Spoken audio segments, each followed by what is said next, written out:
सुनीता अपने बेटे की शादी गांव की लड़की मालती से करवाती है। उसका मानना था कि गांव की लड़कियां बहुत सीधी सादी और गाय की तरह होती है, इसीलिए मैं भी अपनी बहू एक सीधी सादी भोली भाली लड़की ही चाहती हूँ। बहू, ओ बहू, जरा जल्दी बाहर आ, हमें मंदिर जाना है। माँ जी बस 2 मिनट में आई।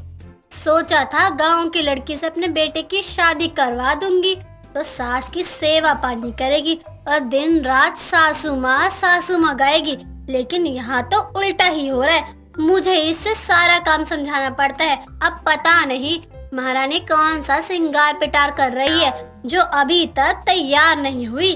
सुनीता इतना कहती है कि तभी वहाँ मालती आ जाती है, जिसने साड़ी को किसी लुंगी की तरह लपेट रखा था और फेस पर बहुत सारा फेस पाउडर था। दोनों गाल एकदम लाल कर रखे थे। ये देखकर सुनीता डर जाती है। बस आ गई माँ जी, चलो अब चलते हैं मंदिर। हाय राम, ये कौन सी पिशाचनी बनकर आ गई? तेरे गालों को क्या हो गया जो सुर्ख बंदर के पिछवाड़े की तरह लाल हो रहे हैं? और ये साड़ी लुंगी की तरह क्यों लपेट रखी है? मंदिर में लुंगी डांस करेगी क्या? वो क्या है ना माँ जी, हमने अपनी अम्मा से कहा था कि शादी के पहले हमें साड़ी पहनना नहीं आता, तो उन्होंने कहा में कौन सी बड़ी बात है, साड़ी को यहाँ से पकड़ो वहाँ से घुमाओ, और लोग बंध गई साड़ी। तब तो ये साड़ी एक नंबर की बंधी थी, लेकिन अब पता नहीं क्यों लुंगी की तरह हो गई है। लगता है सच में मैं गलती से गाय उठा लाई हूँ। कुछ करना पड़ेगा इसका। अगर ये इस हालत में मंदिर गई तो खुद भगवान भी मंदिर से गायब हो जाएंगे। इतना कहकर अब सुनीता अपनी बहू मालती को सही से साड़ी पहनाती है और उसका मेकअप भी ठीक से कर देती है, जिसके बाद दोनों सास बहू मंदिर जाती हैं। सभी सुनीता की बहू की बहुत तारीफ करते हैं क्योंकि वो दिखने में बहुत सुंदर थी। पूजा करने के बाद दोनों घर आ जाते हैं। घर आने के बाद वो देखती है कि राजू घर पर बैठकर टीवी देख रहा था। ये देखकर सुनीता खुश हो जाती है और कहती है, हाय मेरा बेटा वापस आ गया। कब आया बेटा? माँ बस अभी आया हूँ, आप कैसी हो? बेटा सब ठीक है। अब तू ये बता कितने दिन के लिए घर वापस आया है? कहीं आज के लिए ही तो नहीं आया ना? वो माँ बस 2 दिन की छुट्टी मिली थी। आप तो जानती है ना कंपनी में कितना काम रहता है, सिर्फ संडे मंडे ही छुट्टी मिलती है। लेकिन तेरी कंपनी वालों को भी तो समझना चाहिए ना कि अभी तेरी शादी हुई है तो पत्नी के साथ कुछ समय बिताने के लिए उन्हें कुछ छुट्टी दे देनी चाहिए। माँ मेरी शादी और मेरी बीवी से क्या मतलब कंपनी वालों को? उन्हें तो काम से मतलब है। आप ही ना मुझसे कैसे सवाल करती रहती हो? मुझे ना कुछ खाने को दोगी? बहुत तेज भूख लगी है। हाँ अभी खाना लगवाती हूँ। जा बहू अपने पति के लिए खाना लगा दे। कुछ देर में मालती सभी के लिए खाना लगा देती है। खाना खाने के बाद सभी सोने चले जाते हैं, जिसके बाद कमरे में जाकर राजू मालती से कहता है, मालती हमारी शादी को कितने दिन हो गए हैं, लेकिन एक भी दिन हमने ठीक से बात नहीं की है और मैं तुमसे किसी और तरीके से बात कर नहीं पाता, इसलिए ना आज मैं तुम्हारे लिए कुछ लाया हूँ। अच्छा जल्दी दिखाओ, कल आए हो? राजू पास रखा अपना बैग खोलता है और उसमें से एक फोन निकालता है। ये लो मालती, ये फोन लाया हूँ मैं तुम्हारे लिए। अच्छा लेकिन सुनिए जी, हमें तो फोन चलाना ही नहीं आता है, तो हम इस डब्बे को खोलेंगे कैसे और कैसे बंद करेंगे? सच में मालती तुम ना बहुत भोली हो। रुको मैं अभी तुम्हें ना ये सब बताता हूँ कि कैसे चलता है। इतना कहकर राजू मालती को फोन चलाना सिखाता है। ऐसे ही एक दिन और बीत जाता है और अगली सुबह राजू फिर से अपने काम पर चला जाता है। उसके जाने के बाद मालती उस फोन में तरह तरह की चीजें देखने लगती है। सुबह के 10 बज गए थे, लेकिन अभी तक मालती नीचे नहीं आई थी, इसीलिए उसकी सास सुनीता ऊपर उसके कमरे की ओर जाती है। मालती, ओ मालती कहाँ है? कितनी देर हो गई है, ये लड़की अभी तक बाहर क्यों नहीं आई? रोज तो सुबह जल्दी उठ जाती है, आज इसे क्या हो गया? इतना कहते हुए सुनीता सीढ़ियों पर चढ़ती हुई मालती के कमरे तक जाती है, तो देखती है कि मालती अपने कमरे के बेड पर लेटकर फोन चला रही थी। अरे ये क्या, मैं तुझे पूरे घर में ढूंढ रही हूँ और तू है कि यहाँ लेटकर फोन चला रही है? हाँ माँ जी देखिए ना, जे फोन हमें राजू जी ने दिया है। अच्छा है ना, उन्होंने हमें जे फोन चलाना भी सिखाया है।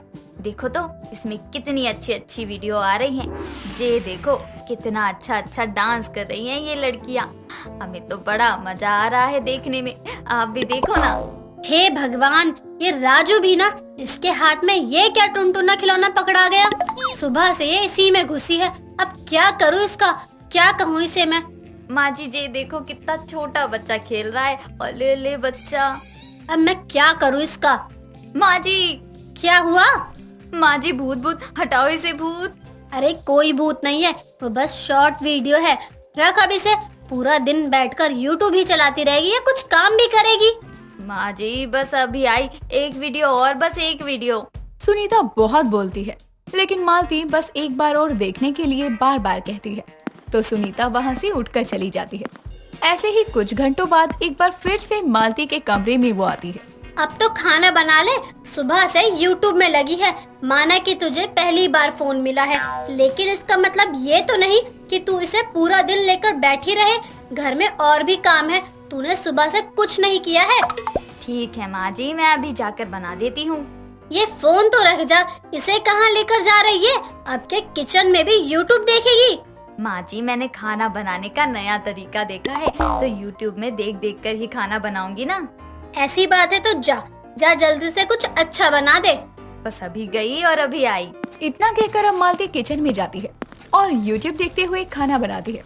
खाना बनाने के बाद वो अपनी सास के पास खाना लेकर जाती है। शक्ल से तो ये खाना अच्छा लग रहा है, अब खा कर देखती हूँ कि कैसा बना है। जे देखना, एक नंबर का खाना बना होगा। मैंने यूट्यूब से देखकर खाना बनाया है। मालती की बात सुनकर सुनीता खाना खाती है। एक निवाला खाते ही उसे मुंह से बाहर कर देती है। हाय राम बहू, ये क्या बवाल बना लाई? इसमें तूने नमक डाला है या जहर? माँ जी, मैंने तो नमक बहुत कम डाला है, जैसे यूट्यूब में देखा था ना, थोड़ा सा वैसे ही। एक बार इसे खा कर देख, ऐसा लग रहा है जैसे पूरा नमक का डब्बा इस खाने में ही उलट दिया गया हो। लेकिन माँ जी, ऐसा कैसे हो सकता है? मैंने तो सब कुछ एक जैसा ही डाला था, जैसा उस वीडियो में था। गांव से अपने बेटे की शादी इसलिए करवाई थी ताकि सीधी सादी गाय जैसी बहू मिले जो मेरे इशारों पर चले, लेकिन यहाँ तो सब उल्टा ही हो रहा है और ये सब इस फोन की वजह से हो रहा है। कुछ करना ही पड़ेगा इसका। ऐसे ही कुछ दिन और बीतते हैं। एक दिन जब शांति बाहर से घर आती है तो उसे घर में किसी के गाने की आवाज सुनाई देती है। वो उस आवाज के पीछे अपनी बहू के कमरे में जाती है और गेट खोलकर देखती है तो मालती अपने कमरे में छोटे छोटे कपड़े पहनकर यूट्यूब पर वीडियो बना रही थी और लाइव जा रही थी। उसे लगा कि ये वीडियो रिकॉर्ड हो रहा है, लेकिन वहाँ सब उसे लाइव डांस करते हुए देख रहे थे। ये देखकर सुनीता को बहुत गुस्सा आता है। ये तू क्या कर रही है बहू? अरे माँ जी, आप आइए ना, देखिए कितना अच्छा गाना चल रहा है।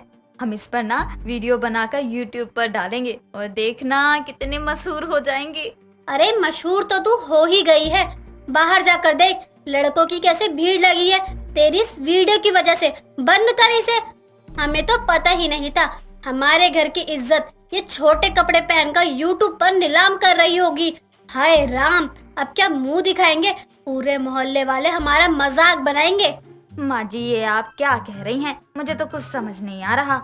सुनीता मालती को बताती है कि वो जिसे वीडियो रिकॉर्ड करना समझ रही थी, असल में वो लाइव जा रही थी, जिससे सभी उसे देख रहे थे और छोटे कपड़ों में डांस करते देखकर लोग मालती का मजाक बना रहे थे और कुछ लोग उस पर गंदी नजर रख रहे थे।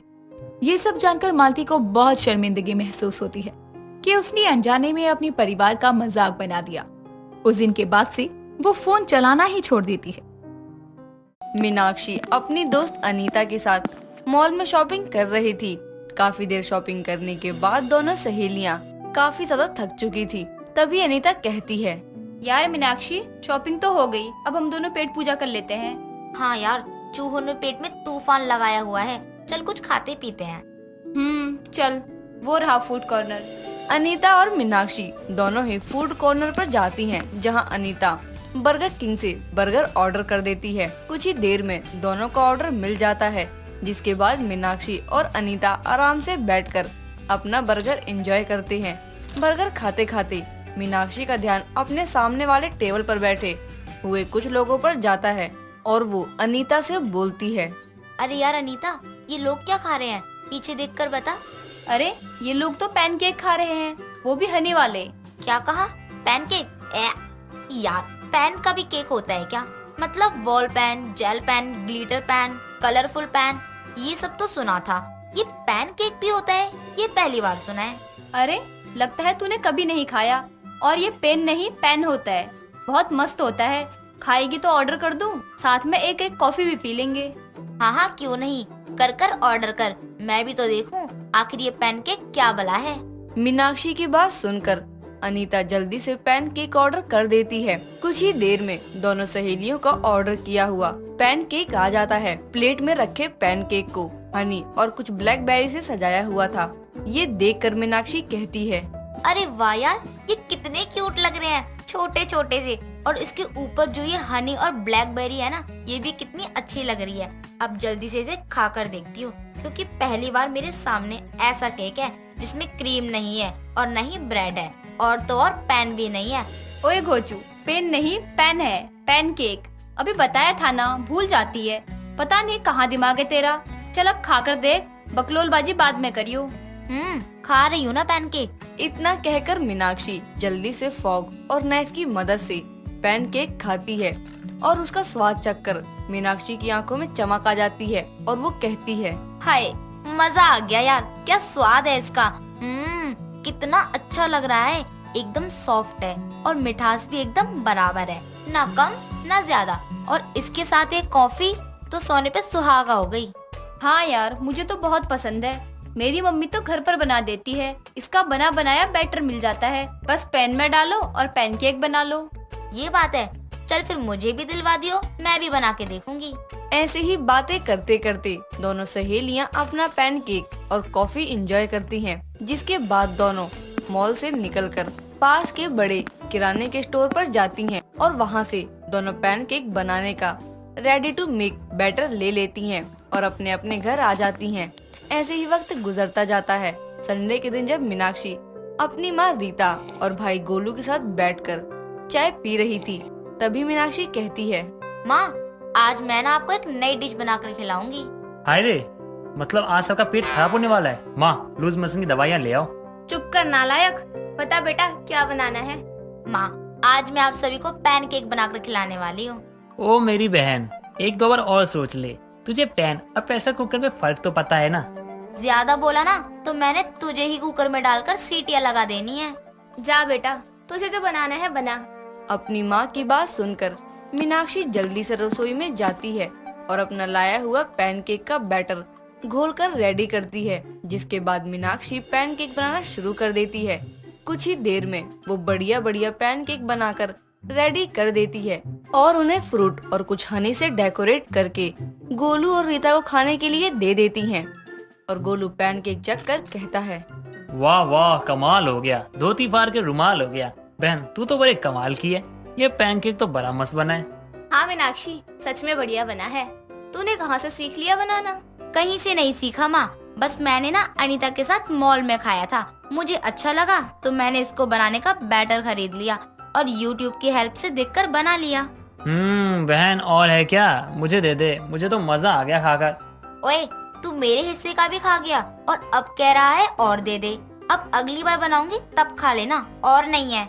ऐसे ही वक्त गुजरता जाता है और जब कभी भी घर पर मीनाक्षी फ्री होती तो वो सभी के लिए पैनकेक बनाया करती थी, जैसे हनी पैनकेक, आलू सूजी pancake, pineapple pancake, Apple tomato pancake आदि जैसे अलग अलग तरीके के पैनकेक बनाया करती थी। वक्त गुजरता जाता है। मीनाक्षी के हाथ के बने पैनकेक आसपास के लोगों को भी पसंद आने लगे थे, जिसके चलते कई लोग रोज ही उसके घर पैनकेक की रेसिपी पूछने के लिए आया करते थे। ऐसे ही एक दिन मीनाक्षी की पड़ोसन भाभी कावेरी उसके घर आती है। मीनाक्षी, ओ मीनाक्षी। हाँ जी भाभी, कहिए क्या हुआ? अरे होना क्या है, पूरा मोहल्ला तेरे पैनकेक का फैन हुआ घूम रहा है, पर अभी तक मैंने नहीं चखा। जरा मुझे भी तो चखा दे। अरे भाभी बस इतनी सी बात, बताओ कौन सा पैनकेक खाना है? जो भी बना दे, बस मीठा ना हो। तो फिर ये कि मुझे मीठा खाना पसंद नहीं है, मुझे नमकीन चाहिए, जैसे आलू का चीला होता है, कुछ वैसा ही होता है ना पैनकेक। ठीक है भाभी, चलो आज आपके लिए मैं नमकीन पैनकेक बना कर लाती हूँ। अभी तक मैंने भी नहीं खाया है, आपके बहाने मैं भी कुछ नया खा लूंगी। आप बैठो, मैं आती हूँ रसोई से। इतना कहकर मीनाक्षी रसोई में जाती है, जिसके बाद वो आलू और कुछ अन्य सब्जियां मिलाकर वेजिटेबल पैनकेक बनाकर ले आती है और गर्म गर्म पैनकेक चटनी के साथ कावेरी को खाने के लिए दे देती है। कावेरी जैसे ही पैनकेक चखती है तो वो मीनाक्षी से कहती है, अरे वाह मीनाक्षी, ये तो सच में बहुत अच्छे बने हैं। हाँ भाभी, मैंने भी आज पहली बार ऐसा कुछ बनाकर देखा। अच्छा बन गया ये तो सच में। अरे ऐसे ही बनाती रहा कर, क्योंकि हर किसी को मीठा ही खाना पसंद हो ये जरूरी थोड़ी ना है। कभी कभी किसी को मेरी तरह नमकीन खाना भी पसंद हो सकता है। हाँ भाभी, ये तो सही कह रही हैं आप। अरे मैं तो कहती हूँ कि तू अपना स्टॉल लगा ले, देखना बुलेट से भी तेज चलेगा। वैसे ही आजकल हर कोई टैलेंट के दम पर अपने पैरों पर खड़ा है, तू भी अपने पैर जमा ले। हाँ भाभी, आप सही कह रही हैं। वैसे भी मेरा कॉलेज अब खत्म होने को है और हमेशा से मुझे अपना खुद का कुछ काम करना था, तो अब मैं पैनकेक बनाकर लोगों की जुबान से पेट में जाकर दिलो दिमाग पर छा जाने के रास्ते बनाऊंगी। हाँ हाँ क्यों नहीं, और मुझे पक्का पता है तुझे कामयाबी जरूर मिलेगी। हाँ भाभी, कल से ही काम में लग जाती हूँ। पहले माँ से बात कर लूँ एक बार। पैनकेक खाने के बाद कावेरी वहाँ से चली जाती है। शाम को जब सभी लोग साथ बैठकर खाना खा रहे होते हैं, तभी मीनाक्षी अपनी माँ से स्टॉल लगने की बात करती है। रीता अपनी बेटी को खुद का काम करने की परमिशन दे देती है, जिसके बाद अपने घर से कुछ ही दूरी पर मीनाक्षी एक दुकान किराए पर ले लेती है और जहाँ वो मेडली पैनकेक के नाम से पैनकेक की दुकान खोल लेती है। थोड़े ही समय में मीनाक्षी के पैनकेक बहुत ज्यादा फेमस हो जाते हैं और लोग दूर दूर से उसके पैनकेक खाने के लिए आते हैं। कुछ वक्त बाद मीनाक्षी की शादी हो जाती है और शादी के बाद भी मीनाक्षी अपना काम काज संभाला करती थी। साथ ही अब वो होम डिलीवरी देना भी शुरू कर देती है।